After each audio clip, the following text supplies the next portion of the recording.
Hello नमस्कार साथियों, आप सभी का स्वागत है VIP India education YouTube channel पर। और ये रेलवे ग्रुप डी के प्रीवियस ईयर क्वेश्चन का पार्ट वीडियो नंबर 3 है। विगत वर्षों में पूछे गए महत्वपूर्ण परीक्षा उपयोगी प्रश्न। क्वेश्चन नंबर फर्स्ट, निम्नलिखित में से कौन सी भौतिक राशि एक गतिशील पिंड द्वारा तय की गई कुल पथ लंबाई के बराबर? राइट आंसर हो जाएगा दूरी। क्वेश्चन नंबर 2, किसी पिंड का औसत वेग किसी निश्चित अवधि के लिए प्रारंभिक वेग और अंतिम वेग के समांतर माध्य द्वारा दिया जा सकता है जब पिंड खाली स्थान। राइट आंसर हो जाएगा एक समान त्वरण से गतिमान हो। क्वेश्चन नंबर 3, निम्नलिखित में से कौन सी त्वरण की इकाई है? राइट आंसर हो जाएगा मीटर पर सेकंड स्क्वायर। क्वेश्चन नंबर 4, किसी वस्तु के विस्थापन का मान शून्य होने के लिए निम्नलिखित में से कौन सी स्थिति आवश्यक है? इसका राइट आंसर हो जाएगा जब वस्तु की प्रारंभिक और अंतिम स्थिति समान हो। क्वेश्चन नंबर 5, जब कोई वस्तु एक समान गति में होती है तो उसका पथ कैसा होता है? राइट आंसर होगा एक ऋजु रेखीय स्ट्रेट लाइन। क्वेश्चन नंबर 6, एक कार सीधे पथ पर चलते हुए धीमी हो जाती है और रुक जाती है। कार किस प्रकार की गति में? राइट आंसर हो जाएगा असमान गति। क्वेश्चन नंबर 7, निम्नलिखित में से किस उदाहरण द्वारा एक समान वृत्तीय गति का वर्णन किया गया है? राइट आंसर हो घड़ी की सुइयों की गति। क्वेश्चन नंबर 8, निम्नलिखित विकल्पों में से सही युग्म का चयन कीजिए। ऑप्शन ए, वेग समय के साथ नहीं बदलता असमान गति। ऑप्शन बी, वेग समय के साथ बदलता है एक समान गति। ऑप्शन सी, प्रति एकांक समय वेग में परिवर्तन त्वरण। ऑप्शन डी, मुक्त रूप से गिरते हुए पिंड की गति असमान त्वरण। राइट आंसर हो जाएगा ऑप्शन सी, प्रति एकांक समय में वेग में परिवर्तन त्वरण कहलाता है।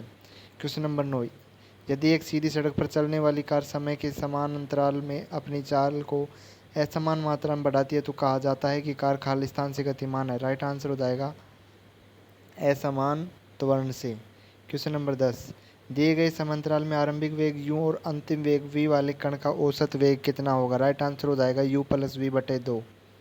क्वेश्चन नंबर 11, यदि कोई पिंड त्वरणशील नहीं होता है तो निम्नलिखित में से कौन सा विकल्प दूरी, समय और चाल के बीच संबंध का सबसे अच्छा वर्णन करता है? राइट आंसर हो जाएगा समय बराबर दूरी बटा चाल।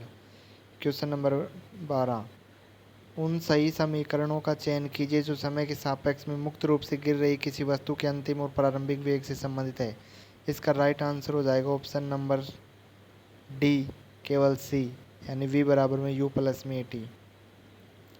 क्वेश्चन नंबर 13, स्वतंत्र रूप से गिर रही वस्तु की गति निम्नलिखित में से किसका उदाहरण? राइट आंसर हो जाएगा एक समान त्वरण गति का। क्वेश्चन नंबर 14, यदि कोई वस्तु एक समान गति में है तो निम्नलिखित में से कौन सा वाक्य सही है? इसका राइट आंसर हो जाएगा ऑप्शन नंबर डी, एक वस्तु एक नियत चाल से गति करती है। क्वेश्चन नंबर 15, एक गुरुत्वाकर्षण बल के कारण यू, जी और एच किसी वस्तु के क्रमशः आरंभिक वेग, गुरुत्वाकर्षण त्वरण और ऊंचाई है तो इसका अंतिम वेग v निम्नलिखित में से किसके द्वारा प्राप्त किया जा सकता है? राइट आंसर हो जाएगा वी स्क्वायर बराबर में वी स्क्वायर माइनस में यू स्क्वायर बराबर 2gh। ऑप्शन नंबर सी इसका राइट आंसर होगा। क्वेश्चन नंबर 16, त्वरण का ऐसा ही मात्रक क्या है? राइट आंसर हो जाएगा मीटर पर सेकंड स्क्वायर। क्वेश्चन नंबर 17, जब कोई वस्तु किसी वर्ताकार पथ में एक समान चाल से गति करती है तो उसकी गति क्या कहलाती है? राइट आंसर होगा एक समान वृत्तीय गति। क्वेश्चन नंबर 18, किसी वस्तु की प्रारंभिक स्थिति से अंतिम स्थिति तक मापी गई न्यूनतम दूरी क्या कहलाती है? राइट आंसर हो जाएगा विस्थापन, डिस्प्लेसमेंट। क्वेश्चन नंबर 19, वेग समय ग्राफ पर रेखा का ढलान कहलाता है। राइट आंसर हो जाएगा त्वरण।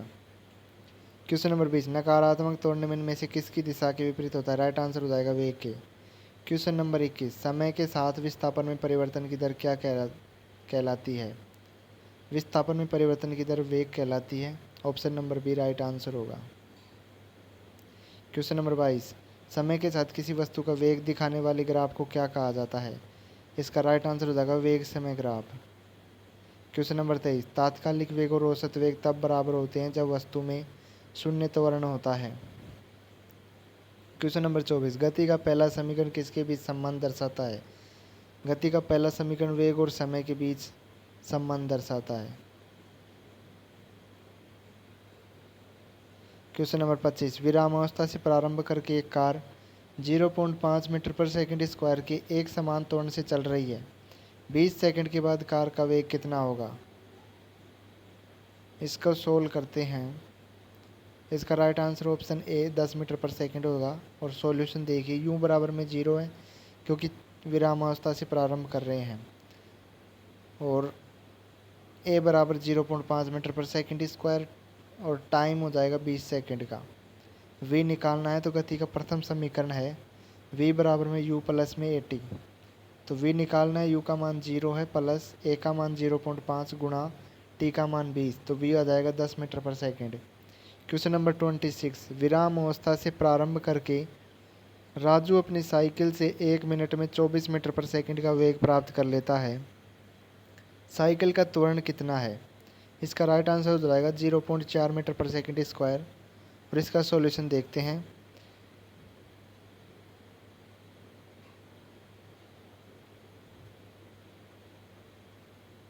इसका वेलोसिटी है 24 मीटर पर सेकंड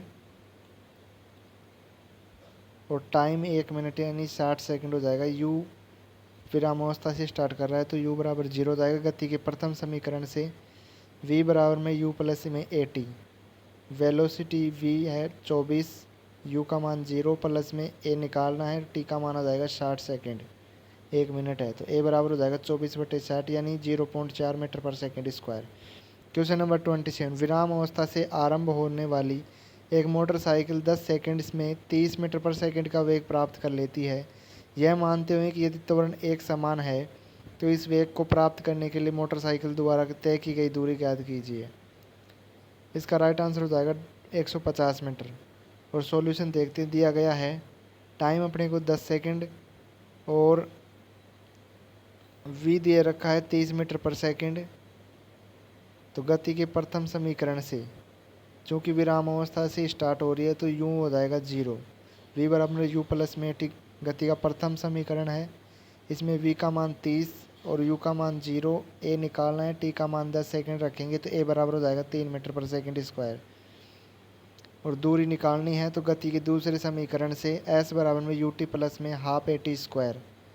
u का मान 0 है और t का मान 10 है। 0 को 10 से गुणा करेंगे, 0 प्लस 1/2, a का मान 3 और t का मान 10 है तो t स्क्वायर का 10 का स्क्वायर। तो s बराबर इसको सोल्व करने पर 150 मीटर आ जाएगा। वस्तु द्वारा तय की गई दूरी 150 मीटर है। क्वेश्चन नंबर 28, स्थिर अवस्था से आप प्रारंभ करने पर सुनील की कार 10 सेकंड में 20 मीटर पर सेकंड का वेग प्राप्त कर लेती है तो कार का त्वरण ज्ञात करना है। ए अपने को दिया गया है v बराबर में 20 मीटर पर सेकंड, t बराबर में 10 सेकंड, u बराबर में 0। स्थिर अवस्था से प्रारंभ हो रही है तो u बराबर में हो जाएगा 0। कार का त्वरण निकालना है, a बराबर में हो जाएगा v/t। a बराबर में हो जाएगा v/t, वेग में परिवर्तन बटा में समय। तो a बराबर 20/10, a बराबर 2 मीटर पर सेकंड स्क्वायर। क्वेश्चन नंबर 29, एक चालक समान गति से अपनी कार को चलाता है और 60 सेकंड में 288 मीटर की दूरी तय करता है। गति ज्ञात करो। इसका राइट आंसर हो जाएगा 4.8 मीटर पर सेकंड। ग्रुप डी का क्वेश्चन है ये। दिया गया है अपने को, टाइम दे रखा है 60 सेकंड, दूरी 288 मीटर। तो चाल बराबर दूरी अपटोन में समय 288/60, तो s बराबर हो जाएगा 4.8 मीटर पर सेकंड। क्वेश्चन नंबर 30, एक पत्थर 20 मीटर की ऊंचाई से गिराया जाता है। गिरने के दौरान पत्थर का वेग 10 मीटर पर सेकंड की दर से बढ़ता है। ज़मीन पर टकराते समय पत्थर का वेग एवं लगा समय होगा। राइट आंसर हो जाएगा 20 मीटर पर सेकंड वेग होगा और समय 2 सेकंड। अब इसका सोल्व करते हैं। s बराबर दे रखा है 20 मीटर, दूरी मीटर से गिराया जाता है पत्थर, 20 मीटर से गिराया जाता है तो s बराबर 20 मीटर। और वेलोसिटी एक्सलेरेशन त्वरण दे रखा है 10 मीटर पर सेकंड स्क्वायर। प्रारंभ स्थिति में u बराबर में 0 और v निकालना है और t निकालना है। तो गति के तीसरे नियम से v स्क्वायर बराबर में u स्क्वायर प्लस में 2as, v स्क्वायर बराबर में 0 प्लस में 2 गुणा 10 गुणा 20, 400 और मान स्क्वायर से अंडर रूट बदल जाएगा। v बराबर 20 मीटर पर सेकेंड। गति के द्वितीय नियम से s बराबर ut plus half A T square. s बराबर 20 है, ut का मान 0 हो जाएगा, 1/2 गुण 10 गुना t का स्क्वायर, t बराबर अंडर रूट 4, t बराबर आ जाएगा 2 सेकेंड। क्वेश्चन नंबर 31, किस कोण से फेंके जाने पर कोई वस्तु सर्वाधिक दूरी एक प्रक्षेपित होती है? राइट आंसर हो जाएगा इसका 45 डिग्री। इसको सीधा भी याद कर सकते हैं। किस कोण पर फेंकने पर सर्वाधिक दूरी होगी? ये भाला फेंक में भी इस नियम का ही प्रयोग करते हैं। 45 डिग्री पर दिया गया है 45 डिग्री, थीटा बराबर 45 डिग्री। इसको वैसे ऑप्शन से सोल्व किया गया है। Range you square sine 2 theta upon में जी होता है, तो आर मैक्सिमम चाहिए अपने को, तो यू स्क्वायर साइन 2 इंटू में 45 डिग्री अपॉन में जी, आर मैक्सिमम बराबर यू स्क्वायर अपॉन में g, formula shortcut. Question number 32, cricket की गेंद 15 मीटर पर सेकंड के वेग से 36 से 30 डिग्री का कोण बनाती हुई फेंकी जाती है। यदि जी बराबर 10 मीटर पर सेकंड हो तो गेंद का उड्डयन काल ज्ञात कीजिए। राइट आंसर हो जाएगा 1.5 सेकंड। दिया गया है यू बराबर 15 मीटर पर सेकंड, थीटा 30 डिग्री, जी 10 मीटर पर सेकंड स्क्वायर, टाइम पीरियड पूछ रहा है, तो टी बराबर हो जाएगा 2 साइन थीटा अपॉन में जी। 2 गुणा 15 गुणा साइन 30 का मान 1/2 बटा में 10, टी बराबर हो जाएगा 1.5 सेकंड। क्वेश्चन नंबर 33, क्रिकेट की एक गेंद 20 मीटर पर सेकंड के वेग से 36 से 30 डिग्री का कोण बनाती हुई फेंकी जाती है, तो गेंद द्वारा प्राप्त अधिकतम ऊंचाई क्या होगी यदि जी बराबर में 10 मीटर पर सेकंड स्क्वायर हो? दिया गया है यू बराबर 20 मीटर पर सेकंड, थीटा 30 डिग्री और जी दे रखा है 10 मीटर पर सेकंड स्क्वायर। तो एच निकालना है, तो you square sine square theta upon में 2g, 20 गुणा 20 साइन स्क्वायर 30 डिग्री अपॉन में 2 गुणा जी का मान 10, तो 20 गुणा 1/4, एच बराबर हो जाएगा 5 मीटर। ये कुछ इस प्रकार से एक क्वेश्चन थे प्रीवियस ईयर। इस सीरीज में रेलवे ग्रुप डी के लिए साइंस के प्रीवियस ईयर महत्वपूर्ण इंपॉर्टेंट क्वेश्चन कराए जा रहे हैं, तो इस सीरीज़ का लाभ उठाएं। Thanks for watching, like the video, subscribe the channel. अपने दोस्तों तक भी इसको शेयर करें जो भी group D railway group D का एग्ज़ाम देने वाला है।